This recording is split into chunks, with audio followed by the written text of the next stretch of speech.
Oh, that's odd. Oh, say I'm going to make things more organised, and then the computer decides to totally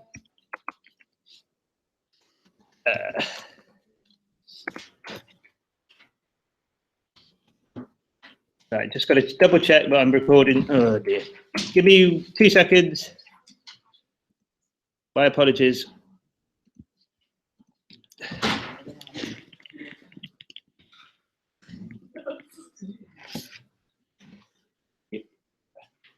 Right, okay, so last week was... Sorry, you got anyone? Yes, I have, yeah. Last week we sort of looked at a consolidation of term 1 and also about projection of the screen, the world space onto what we call the screen space. So I'm just going to go a quick recap of what we did last week. And we introduced the idea of the viewing frustum. Okay, this is this sort of, I call it a cone shape. It's like a squarey, coney shape. I don't know, there's probably a proper word for it, but frustum will do. Okay, and this is your region in the world space. So this is after you've aligned it to the viewer vector. So remember, think of it as a camera in your virtual world, and you have the alignment. So that means you move the camera to the origin, and you rotate all of the virtual world so that your camera is pointing along the z-axis. Okay, so that is called the aligned world space. After you've done that, we've got to determine what is actually visible, or what would be visible through our screen. So this is your eye, and you're looking at this. This is your computer screen. And so if you imagine the virtual world is behind your computer screen, you're not going to be able to see all of it. You're only going to be able to see a certain volume.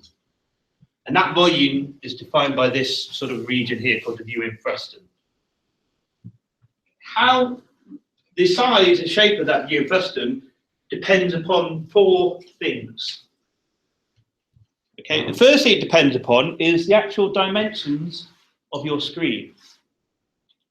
Okay, so your screen dimensions will depend or have an influence on the shape of the viewing frustum. Also, another thing which has an influence on the shape of the viewing frustum is this distance f. Now this is a distance, this is a z-axis. So imagine you're sort of looking along this line here. What we do is we place a viewing plane at a distance f along the z-axis, and we project our 3D space onto that viewing plane. Okay, so f is a distance from the origin along the z-axis to where your viewing plane is, and we also have f max, which is a distance to what we call the far viewing plane. Now this is a limit to how far into your virtual world you can see. We've got to give a limit somewhere, because perhaps our computer's not powerful enough to see forever. And in real life, you can't see forever. Okay, so f is a distance to the near viewing plane. F max is a distance to the far viewing plane. Okay, so this is like a plan view of your viewing frustum. And what we do is we translate this sort of weirdy cone-shaped viewing frustum into a much more useful and easy to deal with cube. Okay, so we're going to go from that shape to a cube shape. The reason we do that is because it makes what we're going to talk about today a lot easier. Okay, what we're going to be talking about today is clipping. It's removing anything which is outside of our viewing frustum, so we don't have to deal with it anymore. Okay, and this is what we looked at last week. Okay, so this is this square matrix here. This is our projection matrix. So what this does, it combines 2 things. It combines perspective projection. So that means you're projecting your 3D aligned world space onto your screen space. And it, for example, it will make things which are further away from the viewer appear smaller. And it also translates that view and frustum, so it's in a unit cube, which means the x, y, and z dimensions are between -1 and +1. Don't forget, okay, so this is how you apply it. So this is your aligned world space coordinates. That is a 4 by however many points you have matrix. You multiply it by the 4 by 4, and that will give you these homogeneous coordinates. And don't forget, you have to divide by that 4th number to actually give us our screen space coordinates. Okay. So this is actually your first question from assignment 6. Okay, I mentioned that the view and frustum depends upon 4 things. The 4 things it depends upon is field of view angle, f, f max, and the aspect ratio of your screen. Okay, so the field of view angle is what's your peripheral vision? So if you're in the virtual world, how sort of wide is your vision? Okay, so I call it FOV. Okay, this is the field of view angle, and this allows you to calculate what's the right-hand coordinate R of your screen on that front viewing plane. Okay, your aspect ratio is the width to height of your screen. So it's width divided by height. So if your aspect ratio is 4 by 3, your aspect will be 4 divided by 3. And then you calculate T, which is simply R divided by aspect. Just get rid of that. Oops. Ah. Okay, so if you apply that, you go from the aligned world space. So what I've done here is I've plotted, this is the origin, so 0, 0, 0, okay? And this is my front viewing plane, and there's my screen. Okay, there's my back viewing plane, and you can see the sides of the view and frustum are like that. Okay, that's before I've applied that projection. After you apply it, you can see the view and frustum is now in a unit cube, and you have perspective applied to it. That's all just by multiplying by that 4 by 4 matrix.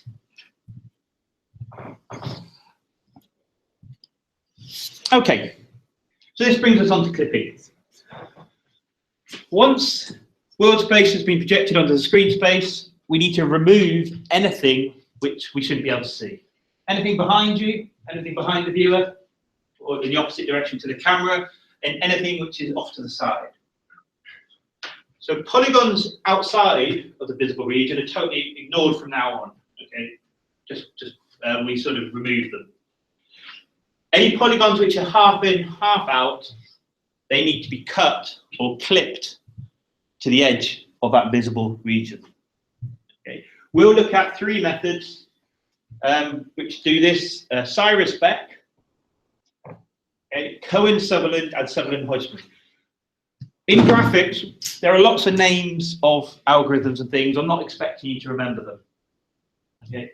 In an exam situation, I'll tell you essentially what these are. Okay, I'll give you a hint, or I'm not expecting you to remember those. Okay, so here's a simplified example. This is given in your notes on page 25. Okay, so I've called this square the clip region. Okay, I'm simplifying it to 2D. The same mathematics applied in 3D, so it's exactly the same. It's just easier to look at 2D. Okay, so this square, imagine that's your screen, and we've got some lines on there. In practice, those lines will be edges of polygons and things, but which we're looking at a simple example. Okay. So you've got eyes. I say this a lot, it's a bit of an obvious thing. You've got eyes, you can see straight away what's going on. A computer hasn't got eyes, it just deals with numbers. Okay, so the challenge is to take what you can see and try and sort of tell a computer what to do. So in this case, if we take line AB, the endpoints of that line, A to B, are both within our clip region. So at no point does that line A to B pass outside of the clip region. So we draw it. Quite simply, we say to the computer, okay, draw that line. Line C to D, well, C is inside, but D is outside. So where that line crosses our clip region, that's what we have to clip. And we say we clip the point D to the edge there, and I've called it D dash. And then once we've done that, we can draw the line C to D dash. The line E to F never enters our clip region. Okay, so we just totally ignore it from now on. G to H, this is an interesting one. Well, G is outside, and so is H. H is also outside. But at some point along G to H, we pass within our clip region. So this means we have to clip G to G dash, and we clip H to H dash, and then we plot G dash to H dash. I to J is similar to E to F. In fact, both I and J are outside our clip region. It never enters the clip region, so therefore we ignore it. Okay. That is dead easy.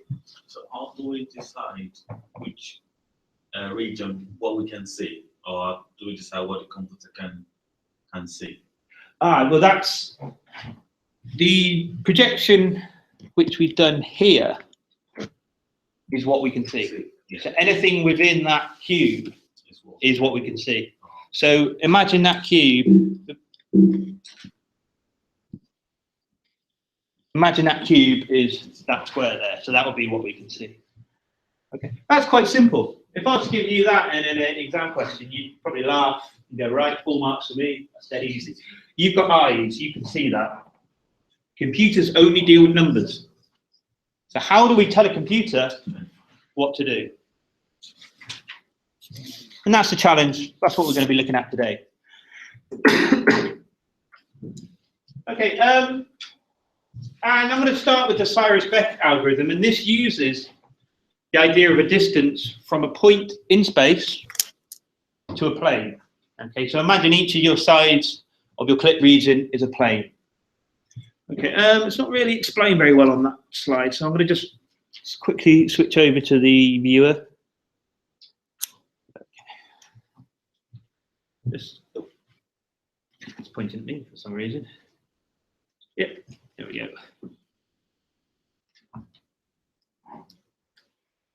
You see that? Okay, so this is, imagine this is your plane. Imagine this is one side of your clip cube. Okay, and what I want is I've got a point, let's call it Q. I think I've called it Q in the notes. I've got a point Q, and I want to know how far Q is from this plane. Now, to define a plane, we need a point P and a normal vector N. Okay, remember the vector equation of a plane? N dot R equals S. Well, instead of R here, I've got P. Okay, so I've got a normal vector, a point on the plane, and a normal vector is all I need to define a plane. Okay, well, what I can do is, what I want is I can define the vector P to Q. Okay, I know the coordinates of P, I know the coordinates of Q, so Q minus P gives me the vector P to Q. And what I can do is I can construct a right-angled triangle. Okay, and what I want is I want this distance. So I'm going to call it D. So D is a distance from Q to the plane. That's a perpendicular distance. So if I was to draw a line from Q to my plane, the smallest distance between Q and the plane would be the perpendicular distance. So as you can see, D is the length of that edge. Okay. And theta is the angle between this perpendicular edge and q minus p. Well, as you can see, n is pointed straight up. So in this case, I could lay n down on this edge here. And I could use our old friend, the dot product. So if I take the dot product between my normal vector and the vector p to q, well, that's equal to the magnitude of n multiplied by the magnitude of the vector p to q multiplied by the cosine of the angle between. Okay, that's just the definition of a dot product. Okay, so n is a normal vector, q minus p is a vector joining point p to point q, and so the magnitude of n, the magnitude of the vector joining p to q, multiplied by the cosine, the angle between them. But remember, cos of theta is adjacent divided by hypotenuse. Adjacent side in this right angle triangle is adjacent to angle theta is d, and the length of the hypotenuse is the length of this vector, which is magnitude of q minus p. Okay. What I can now do is I can replace cos theta with d over q minus p. Okay, so I have magnitude of n times magnitude of q minus p times d over magnitude of q minus p. Right, I can simplify this a bit now. As you can see, I've got q minus p, and then I've got a divided by q minus p. So those two cancel out. Okay, so I'm left with n dot q minus p equals magnitude of n times d. Okay, now I want to find what d is. D was what I was trying to find all along. So if I divide both sides by the magnitude of n, you can see that the perpendicular distance from the point Q to that plane, forgot the dot product, is n over its magnitude times q minus p. So n over its magnitude is simply the unit vector, unit normal vector n hat. Okay? So that's how you find the perpendicular distance from a point to a plane. Does that sort of make sense?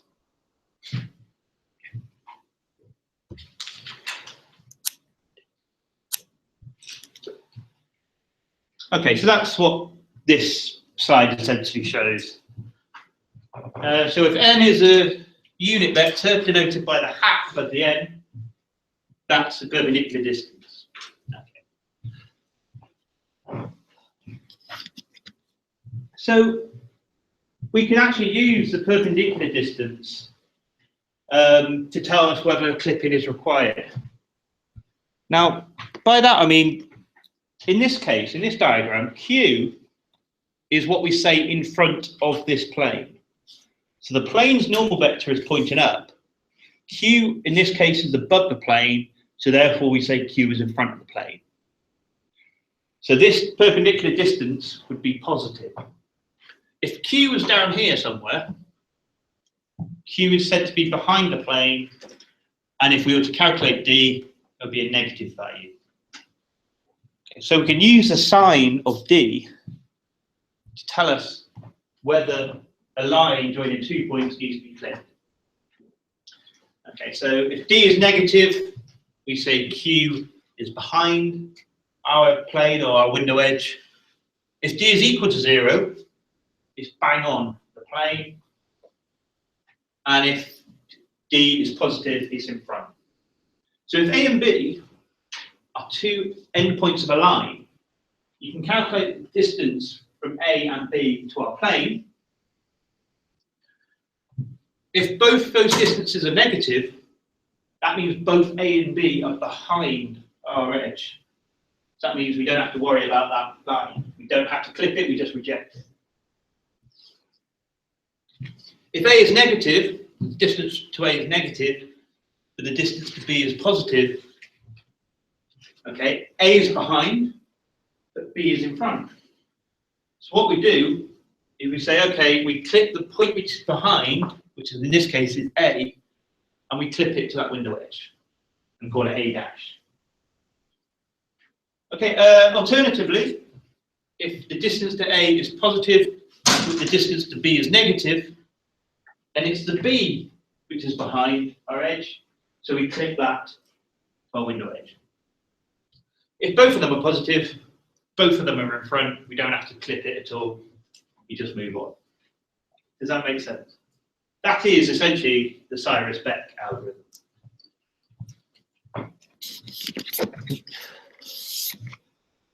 Okay, that's sort of saying that. So, for example, Q1 is in front, so it's positive distance.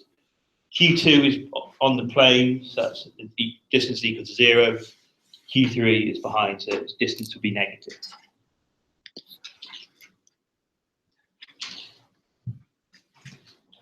Okay, how do we calculate the clipped point? Well, if we have a look at this diagram, okay, let's say I've got the line that joins A to B. Okay, and this is my window edge. Window edge is defined by a point P and a normal vector. What I want is, in this case, A is in front, B is behind, so I want to clip B to B dash. Okay, so I need to work out what is that coordinate of that point. So using the vector equation of a plane, in other words, the dot product. So the dot product of two orthogonal vectors is equal to 0.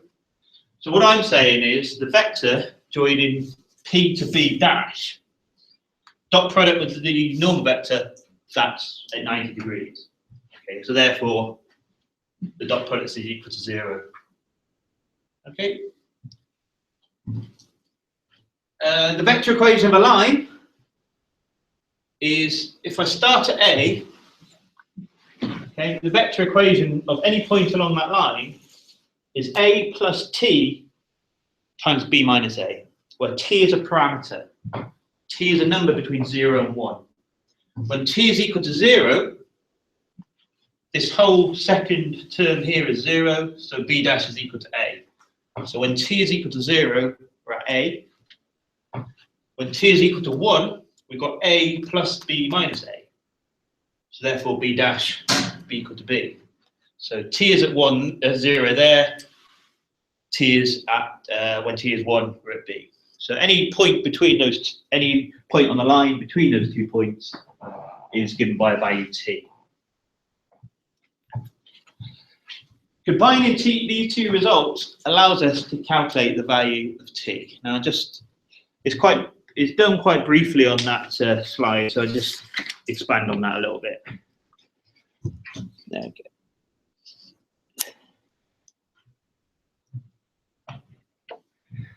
Okay, so we had on the slide B dash minus P dot product with N. There you go. Okay. So that's our dot product. That's because B dash minus P and N are at right angles. So what I can do is I can replace B dash with that equation. So equation of the line between the two. Okay, so all I've done is slapped in the equation of a line in place of B dash. T is what I want to find out. Very, very similar to what you did with the collisions last term. T is the value I want to find. Okay, so I can rewrite that as A minus P plus T B minus A. Okay, I want to calculate what T is.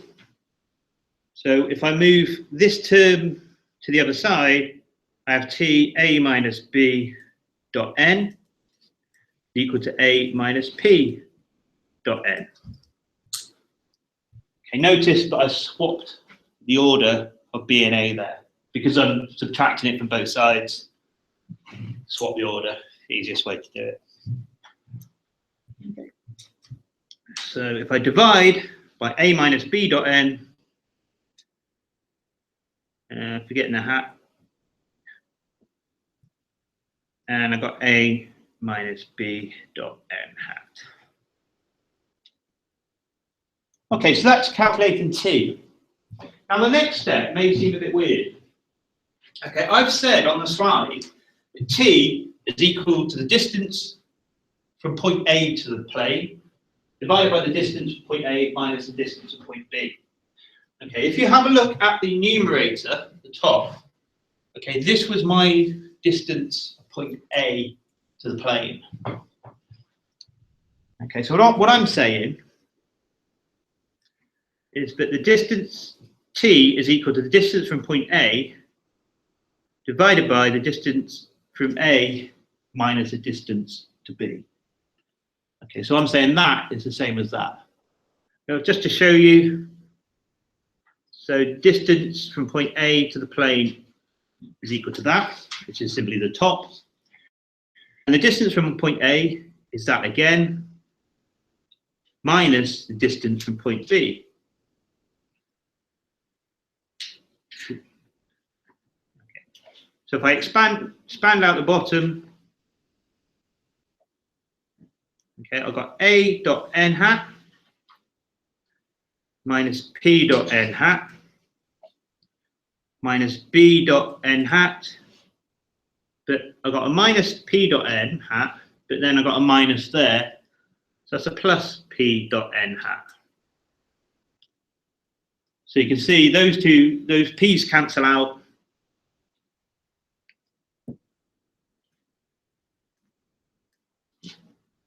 And I'm just left with a minus b dot n hat. So that shows that that is the same as that. So because I had to calculate the distance from point A and point B to determine whether I need to clip in the first place, I've already got that information. So I might as well use it to calculate t. So you don't have to, you're not sort of wasting effort doing all that work again. Okay, a lot of what we do in graphics is all about making things as simple and as sort of computationally efficient as possible.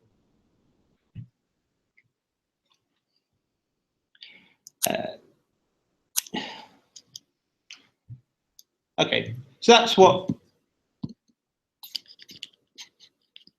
what I mean by that there. Okay, so t is simply dA divided by dA minus dB. Another thing to note, and I haven't really mentioned about this, I've got n hats flying around. Okay, so to calculate n hat, we have to calculate the normal vector divided by its magnitude. Well, here, because you're finding the ratio of two distances, the actual magnitude of n actually cancel out. So in practice, you don't have to calculate the unit normal vector, you can just use the standard normal vector.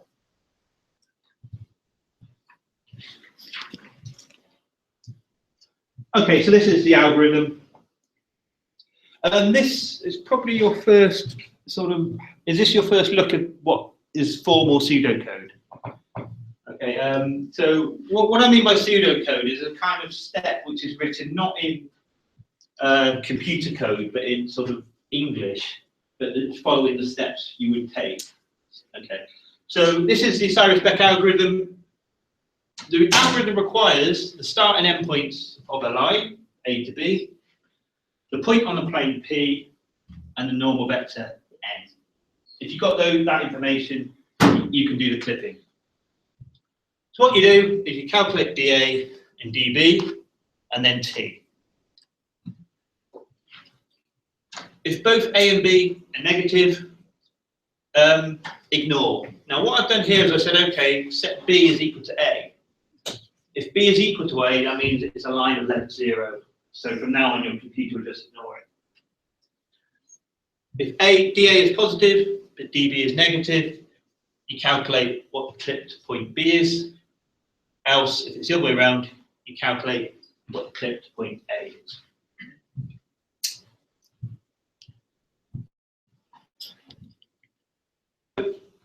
What I'm going to do now is, as I said I'd do when I fed back to the ISS, is I'm going to go through an example.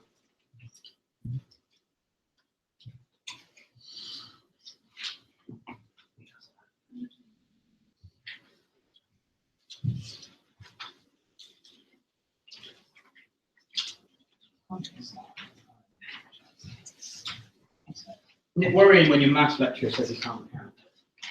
Right.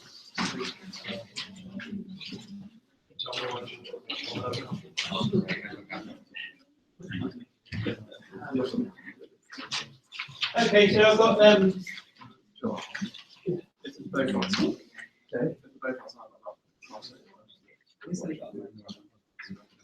that's when there's that's when another hour. Right. Oh, we'll cover that today. You guys? Sorry. Oh, yeah. Okay, so this is for all 3 lectures today, by the way.